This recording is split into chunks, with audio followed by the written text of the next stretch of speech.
പ്രാർത്ഥനകളും ശുശ്രൂഷകളും ആരംഭിച്ചു. ദേശത്തിന്റെ പല ഭാഗത്തു നിന്നും ജനം ഇവിടേക്ക് ഒഴുകി.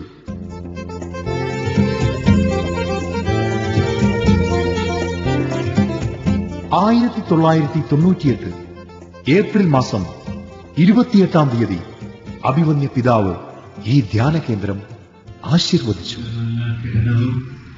വലിയ അനുഗ്രഹം ദൈവം നമുക്ക് നൽകി. ഇത് ഇന്നലെ ഒരു യാഥാർത്ഥ്യമായി തീർന്നുവെങ്കിൽ ഞാൻ മുൻപ് സൂചിപ്പിച്ചതുപോലെ വളരെയേറെ പേരുടെ അന്നു തന്നെ ബഹുമാനപ്പെട്ട നായിക്കം പറമ്പിലച്ഛന്റെ നേതൃത്വത്തിൽ നടന്ന ബൈബിൾ കൺവെൻഷനോടെ ഔദ്യോഗിക ശുശ്രൂഷകളുടെ ആരംഭമായി.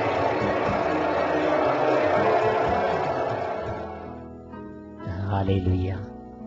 യേശുവേ സ്തോത്രം, യേശുവേ നന്ദി. അട്ടപ്പാടി മലമുകളിൽ താവളത്ത് ദൈവം നട്ടുപിടിപ്പിച്ച സഹിയോൻ ധ്യാനകേന്ദ്രത്തെക്കുറിച്ച് 2 വാക്കുകൾ നിങ്ങളോട് പങ്കുവെക്കുന്നതിൽ അച്ഛന് സന്തോഷം മാത്രമേ ഉള്ളൂ. Price the Lord. ഇന്ന് ദൂരെ ഈ മലമടക്കുകളിലെ ഈ പ്രശാന്തതയിൽ ദൈവം ഈ ആലയം നട്ടുപിടിപ്പിച്ചപ്പോൾ ദൈവത്തിന് ഈ ആലയത്തെക്കുറിച്ച് വലിയൊരു പദ്ധതി ഉണ്ടായിരുന്നു.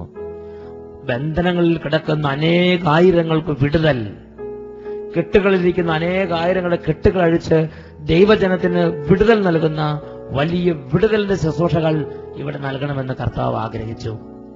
കാലാന്തരത്തിൽ ശുശ്രൂഷകളുടെ ഇടനാഴികളിലൂടെ നടന്നപ്പോൾ കർത്താവ് അതിനെക്കുറിച്ച് വെളിപാട് തന്നു. യെശയ്യായുടെ പുസ്തകം 35-ാം അധ്യായത്തിൽ 1 മുതൽ 7 വരെയുള്ള വചനങ്ങൾ അന്വർത്ഥമാകുന്നത് ഓരോ ധ്യാനത്തിലും ഞാൻ കാണുകയാണ്. അവിടെ വചനം ഇപ്രകാരമാണ് പഠിപ്പിക്കുന്നത്. 35-ാം അധ്യായം 4 മുതലുള്ള വാക്യങ്ങൾ: ഭയപ്പെട്ടിരിക്കുന്നവരോട് പറയുവിൻ, ഭയപ്പെടേണ്ട, ധൈര്യമായിരിക്കുവിൻ.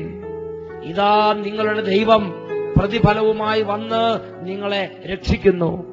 അപ്പോൾ അന്ധന്മാരുടെ കണ്ണുകൾ തുറക്കപ്പെടും, ബധിരരുടെ ചെവി ഇനിമേൽ അടഞ്ഞിരിക്കുകയില്ല, മൂകന്റെ നാവ് ആനന്ദഗീതം ആലപിക്കും, മുടന്തന്മാർ മാനിനെ പോലെ കുതിച്ചു ചാടും, ചുട്ടു തപിച്ചിരുന്ന മണലാരണ്യം ജലാശയമായി മാറും, മരുഭൂമികളിലൂടെ നദികൾ ഒഴുകും, വിജനദേശവും വരണ്ട ഭൂമിയും സന്തോഷിക്കും. Price the Lord. വലിയ വിടുതലിന്റെ സദ്വാർത്തയാണ് കർത്താവ് ഈ വചനഭാഗത്ത് നമുക്ക് തരുന്നത്. ഇതിവിടെ നിരന്തരം അന്വർത്ഥമായിക്കൊണ്ടിരിക്കുകയാണ്. പ്രിയപ്പെട്ട സഹോദരങ്ങളെ, ദൈവം തന്റെ ജനത്തെ സന്ദർശിക്കുമ്പോൾ ദൈവം തന്റെ ജനത്തിനായി നൽകിയിരിക്കുന്ന വാഗ്ദത്തങ്ങളിൽ ഒരു വാഗ്ദത്തമാണ് വിടുതൽ. യെശയ്യായുടെ പുസ്തകം 35-ാം അധ്യായം 1 മുതലുള്ള വാക്യങ്ങളിൽ ദൈവം തന്റെ ജനത്തെ സന്ദർശിക്കുമ്പോൾ അവരുടെ മേൽ ഉണ്ടാകുന്ന വിടുതലിനെ കുറിച്ച് പ്രഖ്യാപിക്കുന്നു.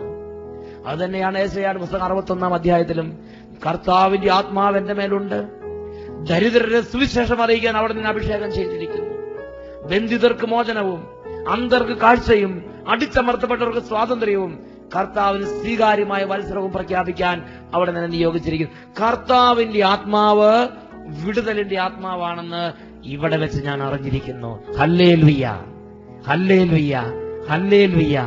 ഈ ആത്മാവിനെ പ്രാപിച്ചപ്പോൾ യേശു പറഞ്ഞു, ലൂക്കായുടെ സുവിശേഷം 4-ാം അധ്യായം 18 മുതലുള്ള വാക്യങ്ങൾ: കർത്താവിന്റെ ആത്മാവ് എന്റെ മേലുണ്ട്, ദരിദ്രരുടെ സുവിശേഷം അറിയിക്കാൻ, അന്ധന്മാർക്ക് കാഴ്ച നൽകാൻ, ബന്ധിക്കപ്പെട്ടിരിക്കുന്നവരെ സ്വാതന്ത്ര്യം പ്രഖ്യാപിക്കാൻ എന്റെ ദൈവം എന്നെ അയച്ചിരിക്കുന്നു.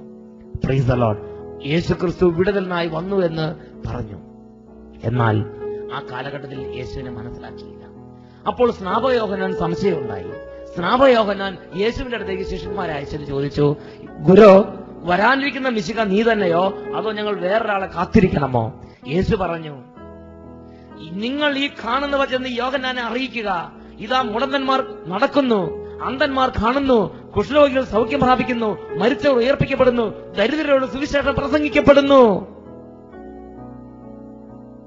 ഞാൻ യേശുവാണ് എന്നതിന്റെ അടയാളമായി യേശു സ്നാപകന് കൊടുത്തയച്ച അടയാളങ്ങളാണിത്. ഈ അടയാളം കിട്ടിയപ്പോൾ സ്നാപകയോഹന്നാന്റെ സംശയം മാറി. പിന്നീട് ഒരിക്കലും സ്നാപകയോഹന്നാന് യേശുവിനെ കുറിച്ച് സംശയം ഉണ്ടായിട്ടില്ല. പ്രിയപ്പെട്ട സഹോദരങ്ങളെ, ലൂക്കായുടെ സുവിശേഷം 7-ാമത്തെ അധ്യായത്തിൽ 20 മുതലുള്ള വാക്യങ്ങളിൽ കാണുന്ന അതേ ഇടപെടലുകൾ തന്നെ യേശു ഇന്നും ഇവിടെ ചെയ്തുകൊണ്ടിരിക്കുന്നു. 2000 വർഷങ്ങൾക്ക് മുമ്പ് പലസ്തീനായിൽ നമ്മുടെ കർത്താവായ യേശു മിശിഹ ചെയ്ത അതേ കാര്യങ്ങൾ ഈ കാലഘട്ടത്തിൽ നമ്മുടെ തലമുറയിൽ ഇവിടെ അട്ടപ്പാടിയിൽ താവളത്ത് സംഭവിച്ചുകൊണ്ടിരിക്കുന്നു. Praise the Lord. ഹല്ലേലൂയ.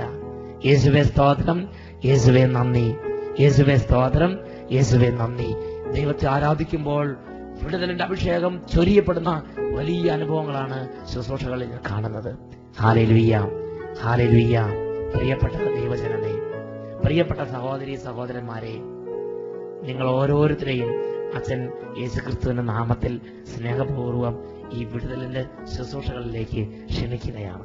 ജീവിതത്തിൽ എന്തെങ്കിലും ഒരിക്കലെങ്കിലും അട്ടപ്പാടിയിൽ താവളത്ത് സഹിയോൻ ധ്യാന കേന്ദ്രത്തിൽ പോയി കർത്താവിന്റെ വചനം കേട്ട് കർത്താവിനെ ആരാധിച്ച് വിടുതൽ പ്രാപിക്കണമെന്നൊരു ആഗ്രഹം പരിശുദ്ധാത്മാവ് നിങ്ങൾക്ക് വരദാനമായി നൽകട്ടെ എന്ന് പ്രാർത്ഥിക്കുന്നു.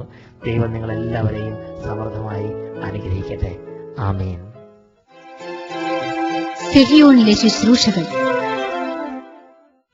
സെഹിയോനിൽ എല്ലാ വെള്ളിയാഴ്ചകളിലും രാവിലെ 9 മുതൽ വൈകിട്ട് 3:30 വരെ ഏകദിന ബൈബിൾ കൺവെൻഷൻ നടക്കുന്നു. സേവ്യർ ഖാൻ അച്ഛനാണ് ശുശ്രൂഷകൾ നയിക്കുന്നത്. ഫാദർ റെനി പുല്ലുകാലായിൽ ശുശ്രൂഷയിലെ കരുത്തായ സഹായിയും. ആയിരങ്ങൾ പങ്കെടുക്കുന്ന ഈ കൺവെൻഷനിൽ സ്തുതി ആരാധന,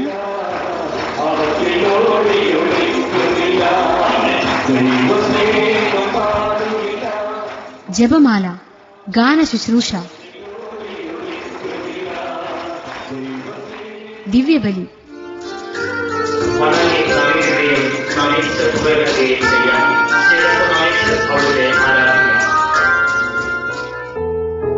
വചനവിരുന്ന്, രോഗശാന്തി പ്രാർത്ഥന,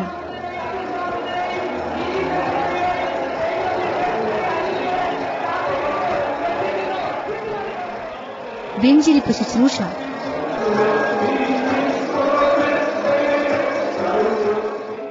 കൗൺസിലിംഗ്. ദൈവജനത്തിനായി ധാരാളം ശുശ്രൂഷകൾ പരിശുദ്ധാത്മാവ് ഇവിടെ അണിയിച്ചൊരുക്കുന്നു. മനസ്സിൻ മുറിവുണക്കും ദിവ്യ തൈലമായി, മനസ്സിൻ മുറിവുണക്കും ദിവ്യ തൈലമായി, അഗ്നിസ്വരൂപനായി സ്നേഹാരൂപിയായി ഉന്നത ശക്തിയായി നീ വരണേ. മാത്രമല്ല എല്ലാ ദിവസവും കൗൺസിലിംഗ്, ലോകം മുഴുവനും വേണ്ടി മധ്യസ്ഥ പ്രാർത്ഥന,